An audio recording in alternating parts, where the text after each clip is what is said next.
Welcome to another episode of Coaching Youth Hoops. I am your host, Coach Bill Flitter. Today we have our guest back, Shay Balish. This is your fourth time, Shay. Might be a record for having guests back on. We appreciate you taking the time. We go with the idea that, hey, let's do about a half an hour, and we end up staying for about an hour because you're just full of knowledge, and I always have so many good questions for you. So again, I really appreciate your time, your generosity to our community. So welcome to the show, Shay. Bill, you're making me blush. I appreciate it. This Yeah. is fun. No, this is fun. It's a great conversation, and this is the way it should occur. It's not a lecture. It's not a, it's really enjoyable just to be here and have a great conversation. And without PowerPoint slides, right? Exactly. Exactly. So, Shay, for our listeners who are tuning in for the first time, who's Shay? What do you do?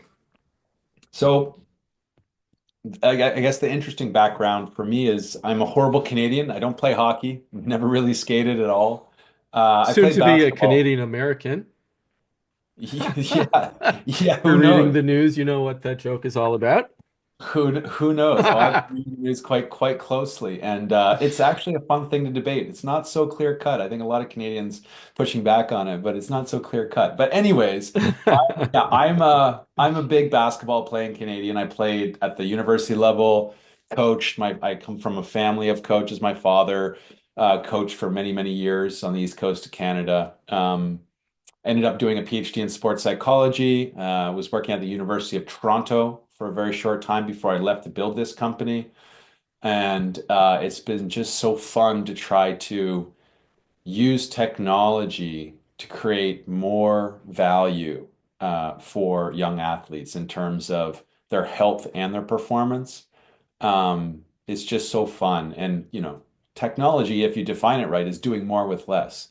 And when you can give back and actually create real value, it's really fun. So this has been a fun transition for me away from academia, away from being an applied sports psychologist to, I guess, an entrepreneur. But it's enjoyable to come back on these types of media platforms and have great conversations.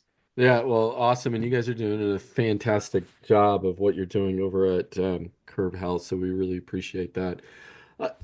So we're going to be talking about, and if you're a sports fan and you can't ignore it, the NIL, what it becomes to become an elite level athlete in today's world. The landscape is completely changing. What parents have to do to take, let's say, their freshman basketball player, even younger, all the way through to, college and then beyond. So let's just dive in um, and talk about this. So one of the big things with the NIL and social media is getting the highlights up there and how should a family start thinking about building the athlete's personal brand, and what are the potential pitfalls of the just doing it too early, and what's too early? We're focused on right now, for our discussion, kind of this high school age, right, athlete. So Absolutely. thoughts on Absolutely. that? The journey, yeah, it is. There's a whole field of research, some of it in the fields of sports psychology, where they try to understand the developmental pathway of elite athletes and what is the best pathway? How should we design all of our systems, our coaching programs, all the way down to the healthcare for these athletes? In terms of building out a personal brand in this new world of social media, really, Yeah. people are leaving traditional media and recruiters and coaches increasingly relying on short tidbits, less and less so on kind of word of mouth. That it is incumbent upon families and athletes to make sure that they have a strong athletic resume, whether that's recruiting profile or highlight profile or just statistics that actually get out there. Um, the biggest the biggest thing to think about though for youth athletes is their motivation. And there's a lot of people, in the world that say, courage is in far shorter supply than intelligence. and probably also in athletics at the youth ages, motivation, the motivation that it takes to be an elite athlete is in far shorter supply than the competency to actually be an elite athlete. Elite athletes are often a little neurodivergent. Now, that's a nice way of saying it. They Yeah. are incredibly competitive, incredibly obsessive, incredibly detailed, very much intelligent. And it's so, if that is sometimes a limiting factor at the early ages to go through the process and make your way through, anything that you can do to sustain that flame of motivation, excuse me, is really important. In our current state of youth sport, I think it's very easy to really blow out that candle, to blow out that flame. And parents are often the biggest culprits out of their own, the goodness of their heart and the care they Right. have for their athletes. They often believe, as any parent would, that they know what's best for their own kid. And will try to push them into scenarios where oftentimes the motivation may start to falter. And that's one of the scariest things. And so creating the conditions creating the fertile ground for your young athlete to blossom into elite athlete is probably the only way and definitely the best way. Forcing it, especially for these young athletes that are competitive themselves, sometimes can backfire. To finish this little rant, I would say what comes along with this elite athlete mindset, this like ruthlessly resourceful, competitive, all in Disciplined, mindset. right? Sorry, Disciplined. discipline, absolutely. But what comes along with that sometimes is this need for autonomy, this What do you need, mean by that? the need to dictate what their own life and their own behavior. They become very independent minded. That often you see that come along with competitiveness, sorry. Yeah. And I think parents should be aware of that. So if you got a really competitive athlete, that's an amazing thing. Create the conditions to let it flourish, and be very wary around thinking you know what's best for the athlete to do, even if you do know what's best. So, for example, to make this practical, Yeah. if you have a young athlete that it's very clear they should be doing some additional thing or some different direction in their youth sport career, for a parent to go and mandate that and saying, hey, you have to do this, I know what's best, there's that risk of a fight. I mean, we all know this if you have kids. I don't have necessarily have kids, but I have friends, and I hope they have kids someday. But if you can put that kid in conversation, maybe with a peer that's 3 or 4 years older, who that peer then tells them, hey, I went this other direction that your parents are saying, it was actually the best path. Mm. You should look into that. That type of behavior, that type of interaction will be so much more valuable than a parent trying to mandate it. And so, Yeah. getting back to this question of what does it take to be an elite athlete? Motivation at early ages is paramount, and parents can do that if they can do that. And there's times to mandate certain things for your children and tell them what to do. But if you can just foster the right environment where the right ideas bubble up to them and they feel it's like their own, they're going to be more successful, right? If you want Yeah. something done, convince the person you're telling it to that it's their idea. Yeah, exactly. Yeah, and as a parent, we often just, I know best, so do it. I'm just trying to save you all of the, trial and error. It's like, right? The other thing when it comes to elite level athletes, I've had this discussion over and over. My athlete doesn't take it serious. Okay. And, then they'll explain what that means. Now, there's the, oh, they don't want to go to practice type of not taking it serious. But then there's the serious of, well, look at her on the court. She's laughing and she looks like she's goofing around all the time. And I started to buy into that, and I started to fall in some cases to the pressure of, hey, you're not taking it serious enough. And until I realized, looking at stats, looking at um, really truly what was happening on the court with this particular athlete and athletes like this, excuse me, uh, she was just having fun. she was enjoying being competitive. So let's not get caught up in this idea of, I got to have this killer mentality and I just have to be out to, kill the opponent and, destroy them. I can do that with a smile on my face and still be competitive, but that's not how we perceive this type of elite level athlete. Would you agree?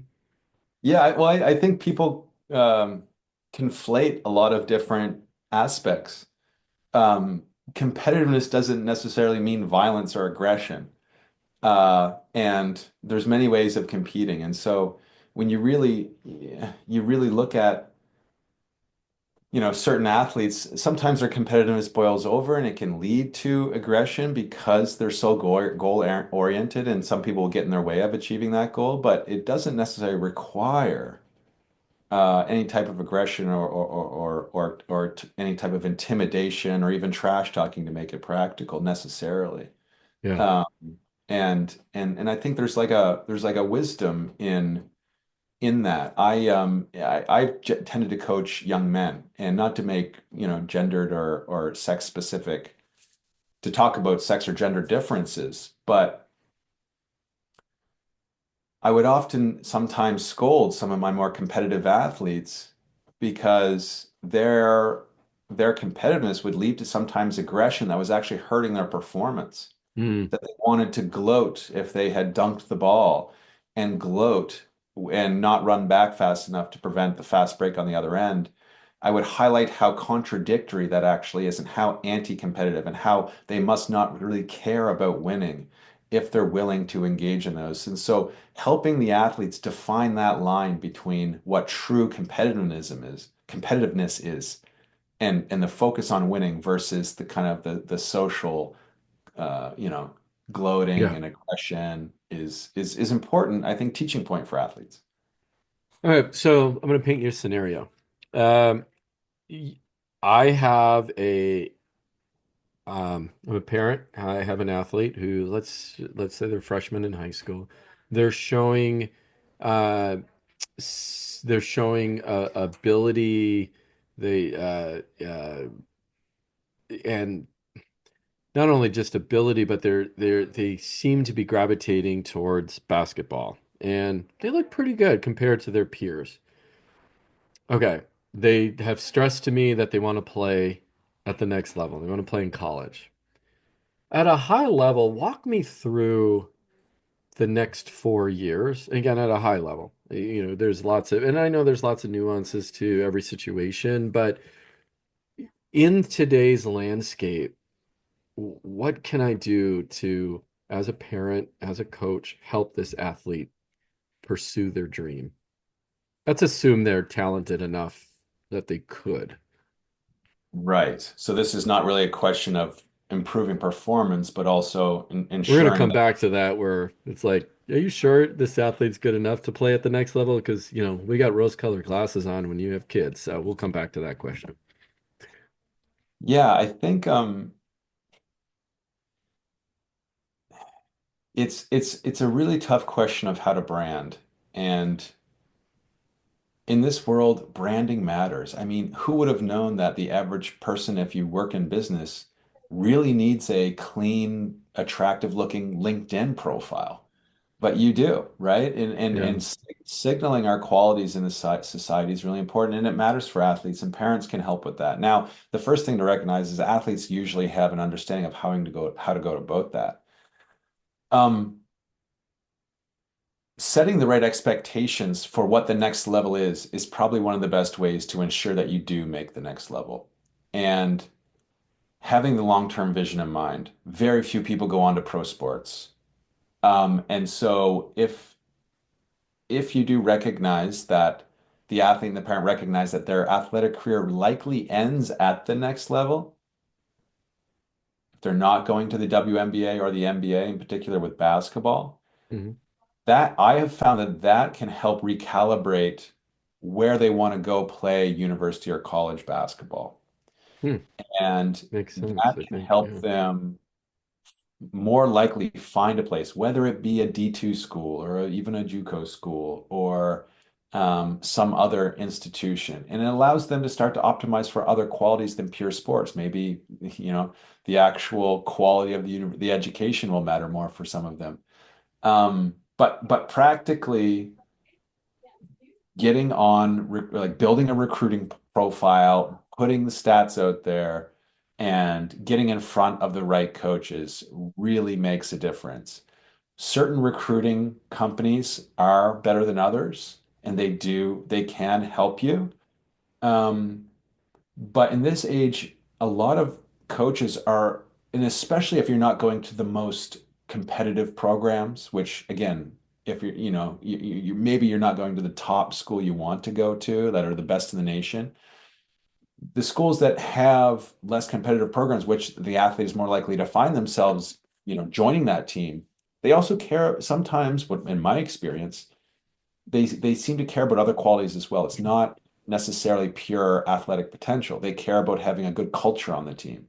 So if you can start to differentiate yourself among your peers on being a cultural lightning rod for your team, or making your coach's life easier by facilitating good sportsmanship on the team, or showing that you're going to increase the average GPA of the team, by being a great student. These things are often overlooked. They're often overlooked. That's so those are the two things really, is differentiating yourself with the intangibles, because there's a lot you can bring to a team, that's more than pure athletic performance. And then the second of all is you got to get really good at branding yourself, and in this social media landscape, getting in front of the right people, the right coaches at the right time. Um, there's no two ways about it. Yeah, and I guess also being on the right AU program helps, the high school program. We're seeing a lot in recent years of athletes going and creating super teams, right? Being recruited in high school, right? In high school, right? And they're it's all, it's prevalent everywhere in every community. I have opinions of that, and I don't know. I think in a lot of cases we're robbing our kids of being kids and all that comes with being a teenager on one hand. And the other hand is, well, who says that that isn't the right path for an individual? Um, but at the same time, it's like, what's going to last longer, them as a human being productive in society, or them playing basketball, right? So, Absolutely. and I think that's just it's of course, it's an individual, you gotta, it's an individual thing, but I don't know. It's so It tough. it It's is. so tough. I see these super teams. I mean, even the NCAA is at a kind of a somewhat existential risk around, if is just the richest schools going to just attract the best athletes, and are they going Right. to like Yep, separate and break away and have their own little leagues, and because that's the right. competitive level is so different, and is that going to like break the foundation of the NCAA? We don't know. But a lot of these questions are happening, and I think there are athletes that end up joining super teams that do themselves a real disservice. Like it can help, right? If you have a high profile team If and you need right. to get identified, And and if it, you're going to play and not just sit on the bench, well, that's the thing. It's like right? you never really know, right? And if you haven't already demonstrated some individual accolades, and you're doing it mainly for a branding reason of joining the super, I guess this is what I'm boiling down and saying. In my opinion, super teams are a branding exercise rather than a developmental exercise.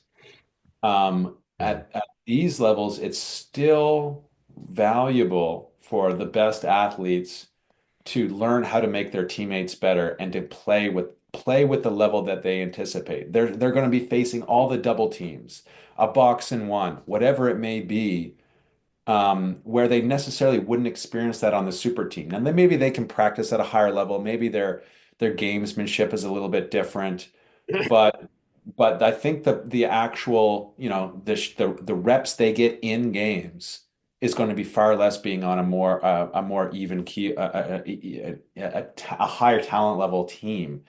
And so athletes that do that prematurely are really, you know, stalling their progression in the hopes that they're just going to get identified and go to a great school. Well, this brings up the question that I hear all the time. even at the lower levels, the grade school levels, it's they have an opportunity to be on an AAU elite team and sit on the bench, or be on the B team of that same group, that same club, and play all the time. Mhm. Also, oh my, the parents get all upset when their daughter or son doesn't make, let's just call it varsity, and they are on the JV team. Where on the JV team, they're going to play every game. And they're going to be, the top one or two people on that JV team, but they'll never be able to say, I didn't make varsity as a freshman or as a sophomore, right? And we get caught up in that. Okay, so I think you've already answered this question, but if I'm faced with a choice, again, generally speaking, more playing time on a second tier, let's call it JV, or a second tier, AAU team versus very limited minutes in a game, but I do get to practice twice a week, or depending on, the AU team or the high school team, 5 days a week against the better athletes, but I don't see much gameplay. What's the advice you would give a parent? My advice always, and this is the least interesting thing I can probably say on this podcast, is that each athlete and parent needs to look at every opportunity for themselves and really understand the nature of it. Maybe you have a phenomenal coach and that all the practice, like sitting on the bench or getting, 7, 10 minutes a game versus, 30 or more, uh, might not matter so much if you have a phenomenal coach and you really need that exposure being on a certain circuit, for example. Hmm. But if your athlete's still really growing and starting to solidify themselves as a top tier athlete, getting the reps in game of having the ball, making decisions, facing the double teams, in my opinion, is better for performance. Now, that is a general General, of statement. course, yeah, yep. I always say look at the individual differences and between the opportunities that you have. Yeah. Yeah, and we're at a crazy time right now too. 2025, uh, uh, college recruiting is changing. The NIL is, it was well intended. It's not being, in my opinion, executed very well. Uh, just 5 years ago, you could say, okay, it's a more clear-cut path. This is what you have to do to play, and um, but now it's cloudy, and it's going to probably be a little bit cloudy over the next few years. I've talked to, a couple athletic directors at college, and they'll say they'll never recruit out of high school because they'll just go to the portal. At least at least they've been in game situation, a lot of these players, right, that are in the portal. And why not spend time there? Athletes getting paid now, and crazy, they're leaving. They finish, March Madness, and top four teams, and the next year everyone is gone from that team. They were just in the top four, right? The final four. And now everybody's gone looking for other opportunities. So this whole idea of loyalty and building a program uh, is gone, at least right now, until something changes it and kind of settles it down, right? Yes. I think that sports, the dark side, and as someone who loves sports and has played it his entire life, Yeah, to be honest about the dark side of sports is that it can sometimes foster a culture where people over rely on the gains to their status, to their ego. And there's many things in life that people can, take can make a poor decision and go down the wrong path for. And sometimes those paths, it's chasing ego. And you can look at number of athletes who maybe go play university for a couple years, don't really focus on their education, spend 3 years in a pro team making a little money, and they come out and all of a sudden they're late 20s. They don't have a career set. They wish they did. They feel the time's behind them. And they made a seemingly wrong step in their life, something that at least in their own words they would regret. So there are some aspects of that. And then what I think now has even kind of put this status chasing motivation at its highest level is social media. And so if you can have a conversation with your athletes that can help them understand how chasing status could actually be a detriment to their whole sport experience, and that they're very unlikely to go play pro sports, and that they should focus on a phenomenal experience playing sports, building friends, getting a good education. That can help them reset and change a lot of the decisions they might otherwise make, because sports is a lot of time and there are big opportunity costs of doing that. And I even think there's companies in this space that end up trying to sell a dream Yeah. too much. Yep. I totally agree. And it's easy to prey on parents and athletes who want that dream. But the way to evaluate that is to look who sometimes regrets those decisions. And there are many athletes that go on and kind of miss out on other aspects of life and they regret them a little bit. And so having those conversations with your young athletes is important. It's hard to do because the nature of being a competitor is go all in, right? Yep. Burn the boats and be as best you can and try to play at the highest level possible. And that's what ultimately we should be doing. But a little awareness of the costs of doing that can help people recalibrate their decisions, I think. Yeah, and I always this fine line of, someone telling me, if I'm training a kid and, it's like, oh, he has aspirations to play at the next level. Well, and I work him out and I'm like, and okay, we got a good workout in. And it's like, okay, maybe next practice he cancels, reschedules. I always got this going on and that going on. And, or I just realized like, ah, man, you're gonna have to put a lot more work into this to get to realize your dream. And I never want to tell an athlete, at least a young athlete, you know what, you're not cut out, right? And I know there's other ways to soften that by saying, okay, are you ready for that type of responsibility? Here's the laundry list of things that you'll have to do, right? And here are some things you may have to give up to sacrifice to realize that dream. And I think that's a better way of saying that. But when there's an athlete that just, I mean, you know, just especially as they get towards the high school level and they're just not, they don't have the athletic ability to compete at that level. When do you get real with them, right? And It as a is such a parent, and it's hard, it's such a tough conversation to have. And ultimately, I think you set up the circumstances for them to come to that realization themselves. Hmm. And again, like how ironic and funny is the world set up where like parents speaking directly to their kids sometimes isn't always the best strategy. Of course, everyone wants to be direct and transparent and like Yeah. say it like it is.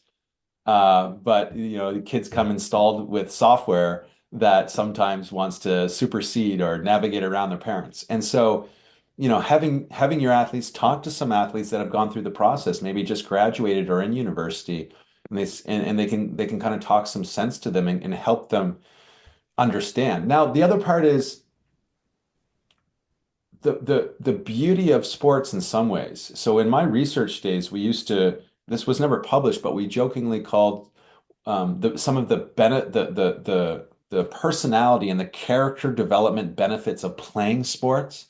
We called the kind of failure vaccination hypothesis, which is what sports actually do for young athletes is give them seemingly very real ways to fail, right? You're learning to compete. You're learning that what you give is what you get is what you give. And you have to earn it and you got to cooperate and you got to develop all these social skills and real opportunities. And for most, there is some type of at least failure broadly defined because they're not going on to the pro level. And so they develop all of these skills and they recognize what it takes and they take that into other areas. And that transition that like learning curve of having the school of hard knocks that is sports sometimes, Right. right? Yeah. Yeah. Taking that into the rest of their life is the beautiful transition. And when sometimes that transition becomes broken because there's too much ego or a failure to be aware, like a failure to not accept some of the learnings that sport can offer people. And so that's where I really worry about it, and some people like to say it's quite clear in sprinting, right? At least it's somewhat clear you fail fast and you know you're not going to be maybe the best ever. But in some of these other team sports, the dream can go on, and there can be sometimes a little bit of wasted time spent doing something where someone's life could be a lot more productive or fulfilling doing something else. So, yeah, it's tough, and you do want your athletes to fail at some level, but it's the right type of Yeah. failures. Yeah, absolutely. It's funny. I got two things. I had breakfast this morning with a Division I volleyball player, and she played at big time college. And then she's out. She's in the workforce. She's a year and a half into her career. And one thing that she had a first interview, she's getting a second interview, and she was sitting down. We were going through the questions they might ask, and one of the things that came up in the conversation was she wasn't this particular thing, right? You're not always 100% qualified for the job. And I said to her, I said, but wait a second, you need to bring in the fact that this is, you're very well organized. You had to be. You had two full-time jobs. You're a Division I athlete and you were a college student, and you had to be disciplined and organized. And that's what employers want. They want you to be disciplined and organized, right? And be able to manage multiple projects. And they said, this is exactly what you did. And you need to relate it back to your athletic ability or your experience as an athlete. And I bring that up because of the life experiences sports should be teaching us. And I don't care. You don't have to be an elite level athlete at a, Division I program. You can be an high school athlete and learn those same skills. And if we as a coaching community realize that we're not teaching the sport. Stop teaching the sport. If I was on my bandwagon and could, had my magic wand and, stand on this pedestal and say, stop teaching the sport. The sport is one small aspect of it. That's not why we do sport. No, We need to teach life lessons and how sport can help us learn how to fail, how to win with grace, how to lose with grace, how to deal with people you don't maybe necessarily like, how to speak to adults, how to bite your tongue when a ref makes, quote unquote, the bad call, how to deal with your mom and dad who you really respect, who quite frankly are being out of line, right? How to deal with a coach who you don't like, but you know what? He's the high school coach and you got to deal with him. Just like someday you might have a boss that way. And if we can teach those things, the athletes will rise to the top who are going to go on to play, and we will create a better society and get our focus off of the all what we're focused on right now, which is the money aspect of sports, and just into the idea of just, I want my athlete to play Division I because, like you said before, it's an ego. Like, stop. yeah, absolutely. And Sorry, I went on a rant there. I don't usually that rant was like that, good, but Bill. man, it's just like, let's go. That's a good one. I completely believe and buy everything you're saying. I think that, the best kids are going to rise to the top. A coach isn't necessarily going to stall or hurt a kid from becoming that elite level athlete if they have the qualities to. They're going to get noticed, they're going to get seen, they're going to be in the right environment. And yeah, you might be able to accelerate their learning a little bit. But one thing a coach can do is fail to institute all of those great learning experiences, right? Absolutely. And Yep. they can really rob the kid, because if you really think, what is the benefit? And you interview a bunch of people that played sports growing up and you say, do you regret that, or were you happy about that? What did you really gain from that? Was that a good investment of time during your childhood? And the vast majority say, yes, I became a better man or a better woman because of it. Absolutely. that is the real yield, and coaches need to understand that that is actually their responsibility. And and it can manifest in many different ways. Discipline, of course, being able to push yourself beyond your limits. I played for some rowdy, authoritarian, old school coaches that would say crazy things, but the way at least I responded to them made me realize I had layers that I could tap into to become a better player and a better person. I could push myself far beyond what I anticipated athletically, aerobically, but also socially. I went from being this all-star athlete in a small town, like a little like Indiana Hoosier type community in Eastern Canada, to, scoring 50, 60 points a game in junior high, to quickly becoming a role player on a like Mm. essentially provincial team when I'm 14.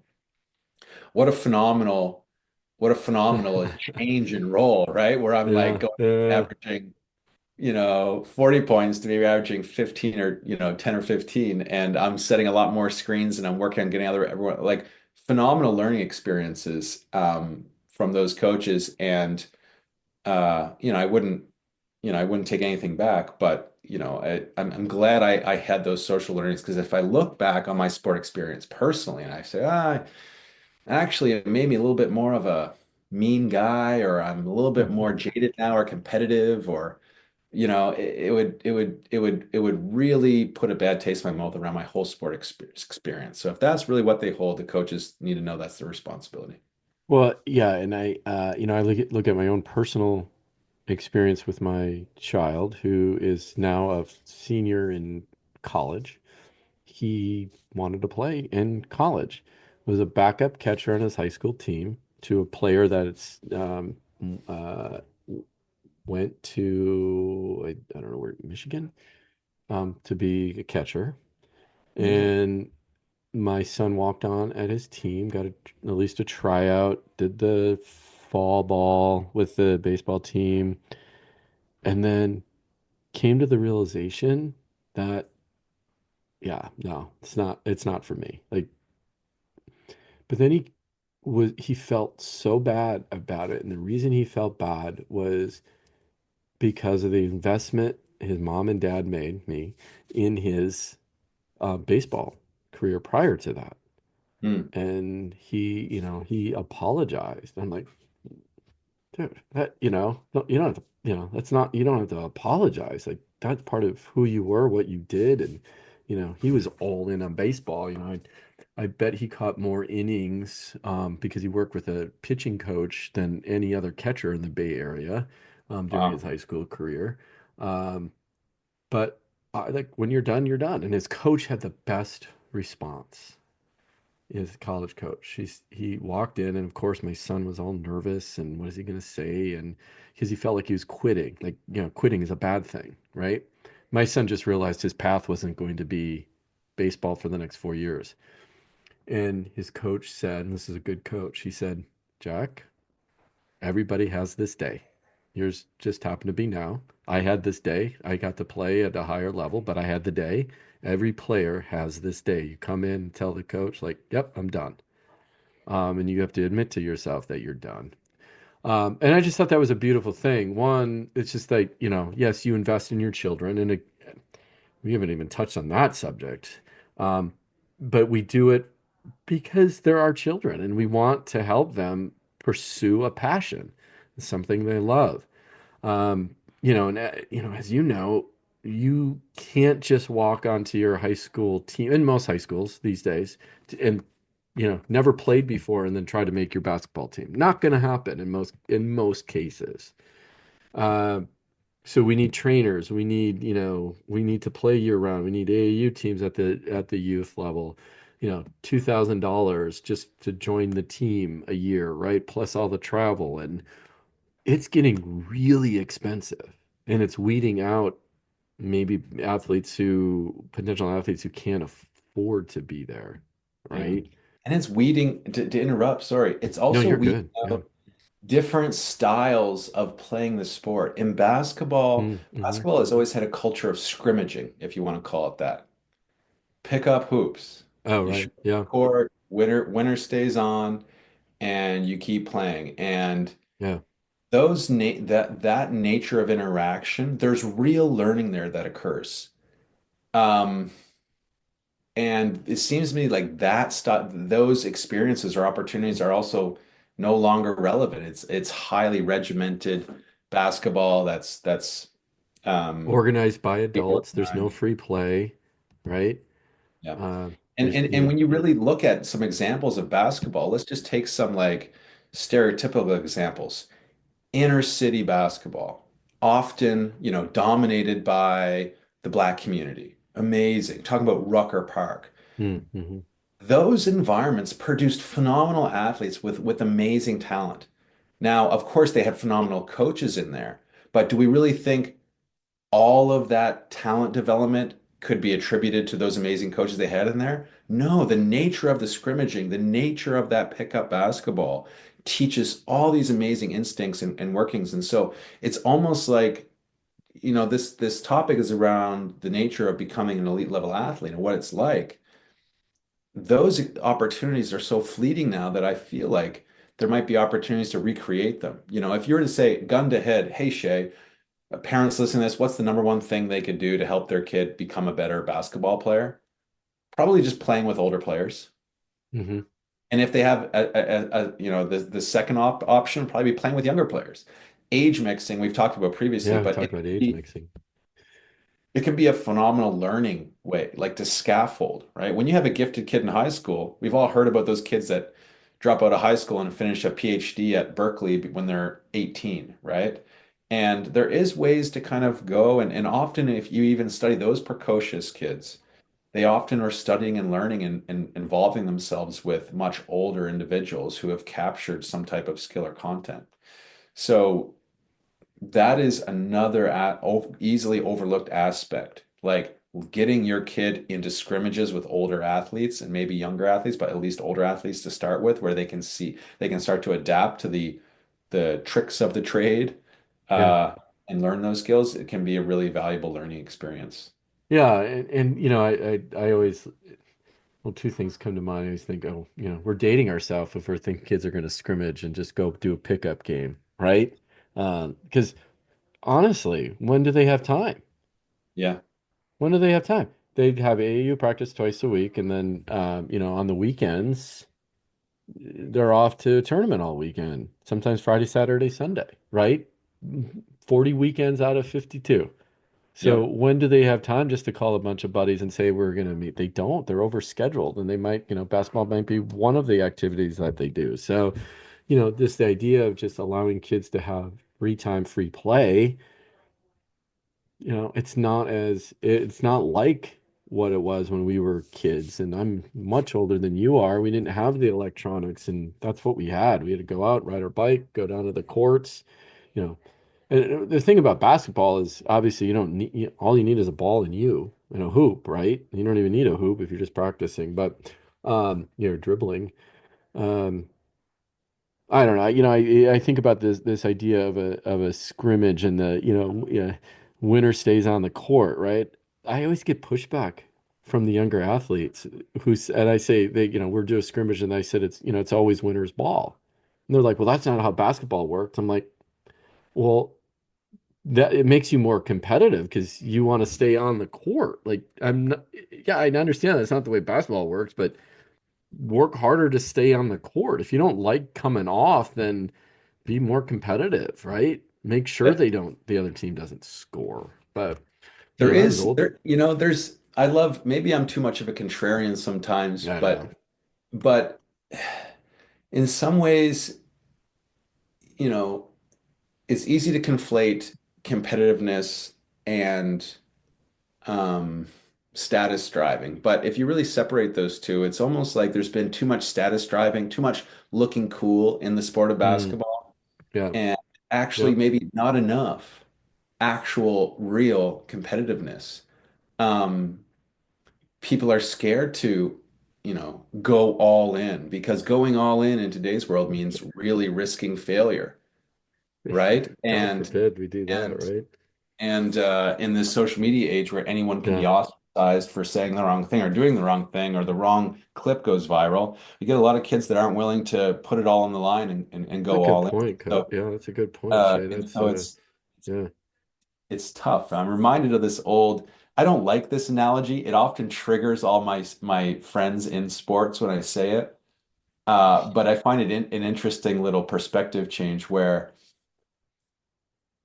that they say that if you are a good loser, right? You exhibit really good sportsmanship from losing, yeah, you're an actual loser, because the real winners are poor losers. The real yeah, winners care so much about losing that they can't help but be unsportsmanlike when they lose.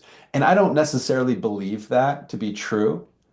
I definitely don't. I studied sportsmanship and morality in sport, and how to develop moral character with athletes. I actually published some studies on that. But it does give you a perspective change around, like, there are certain elite athletes, which we started this talk about, that are really neurodivergent. Like yeah. Michael Jordan, he is the top of my list. I still fanboy over the guy, idolize.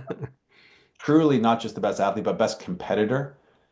But is he a guy that, you know, if you had, if Was he he a was good growing up, loser? had a daughter, if you had a daughter, would you want her to, be his partner? Maybe, maybe not. He's addicted to competition. He can't help but gamble and Yeah, challenge people. And interesting. Right. he, Yeah. so there is this. And with the elite level athletes, and maybe an angle here for parents, if you're listening, parents and coaches, and you're working with some athletes that have some, at least in the youth sport, maybe like behavioral or they're neurodivergent, right? They've got like extreme patterns of behavior, or really aggressive. Like, it's always an opportunity to kind of channel that in the right way, because oftentimes the elite athletes do have a little bit of a different mindset.